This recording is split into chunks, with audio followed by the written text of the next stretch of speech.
تبدوا ما في أنفسكم أو تخفوه يحاسبكم به الله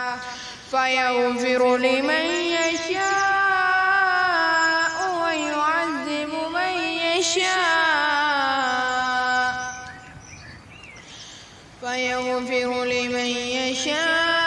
ويعذب من يشاء